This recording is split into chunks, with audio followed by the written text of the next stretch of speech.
everyone fine. ಇನ್ನು November 15ಕ್ಕೆ CM ಬದಲಾವಣೆ ಆಗ್ತಾರೆ ಅಂತ ವಿಪಕ್ಷ ನಾಯಕ ಆರ್ ಅಶೋಕ್ ಸ್ಫೋಟಕ ಹೇಳಿಕೆ ಕೊಟ್ಟಿದ್ರು. ಆರ್ ಅಶೋಕ್ ಅವರ ಹೇಳಿಕೆಗೆ ಸಂಬಂಧಪಟ್ಟಂತೆ ಗೃಹ ಸಚಿವ ಡಾಕ್ಟರ್ ಜಿ ಪರಮೇಶ್ವರ್ ಹೇಳಿಕೆ ಕೊಟ್ಟಿದ್ದಾರೆ. ಡಾಕ್ಟರ್ ಜಿ ಪರಮೇಶ್ವರ್ ಇದೀಗ ಟಾಂಟ್ ಕೊಟ್ಟಿದ್ದಾರೆ. ಆರ್ ಅಶೋಕ್ ಅವರು ಯಾವಾಗ ಭವಿಷ್ಯ ಹೇಳೋದು ಕಲಿತರೋ ನನಗೂ ಕೂಡ ಗೊತ್ತಿಲ್ಲ. ಆದರೆ ಅಂತಹ ಯಾವುದೇ ಬೆಳವಣಿಗೆಗಳು ನಮ್ಮ ಪಕ್ಷದಲ್ಲಿ ನಡೆದಿಲ್ಲ. 5 ವರ್ಷಗಳವರೆಗೆ ಸಿದ್ದರಾಮಯ್ಯ ಅವರೇ ಸಿಎಂ ಅಂತ ನಾವು ಕೂಡ ಅಂದುಕೊಂಡಿದ್ದೀವಿ. ಅಧಿಕಾರ ಹಂಚಿಕೆ ಬಗ್ಗೆ ನಮಗೆ ಹೈಕಮಾಂಡ್ ಹೇಳಿಲ್ಲ. ನಮಗೆ ಯಾವುದೇ ಕಾರಣಕ್ಕೂ ಹೈಕಮಾಂಡು ಅಧಿಕಾರ ಹಂಚಿಕೆ ಮತ್ತೊಂದು ಮಗದೊಂದು ಅಂತ ಏನೂ ಹೇಳಿಲ್ಲ. 5 ವರ್ಷಗಳವರೆಗೆ ಸಿದ್ದರಾಮಯ್ಯ ಅವರೇ ಸಿಎಂ ಆಗಿರ್ತಾರೆ ಅಂತ ಗೃಹ ಸಚಿವರು ಹೇಳಿಕೆ ಕೊಟ್ಟಿದ್ದಾರೆ.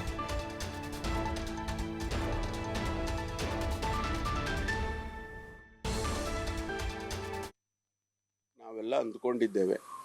ಅವರನ್ನು ಆಯ್ಕೆ ಮಾಡಿದಾಗ ಸಮಯ ನಿಗದಿ ಮಾಡಲಿಲ್ಲ. ನಾವೆಲ್ಲ ಅವರಿಗೆ ಆಯ್ಕೆ ಮಾಡಿದ್ರು, CLPಯಲ್ಲಿ ಆಯ್ಕೆ ಆಯಿತು, ಮತ ಹಾಕಿದ್ರು.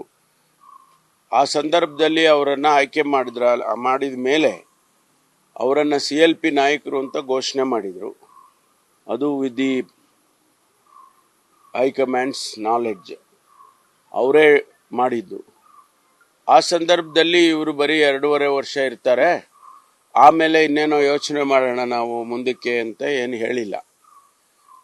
ಅದರಿಂದ ನಮ್ಮ ಮನಸ್ಸಲ್ಲಿ ಇವತ್ತೇನಿದೆ ಅಂದರೆ ಅವರು 5 ವರ್ಷ ಇರ್ತಾರೆ ಅಂತ.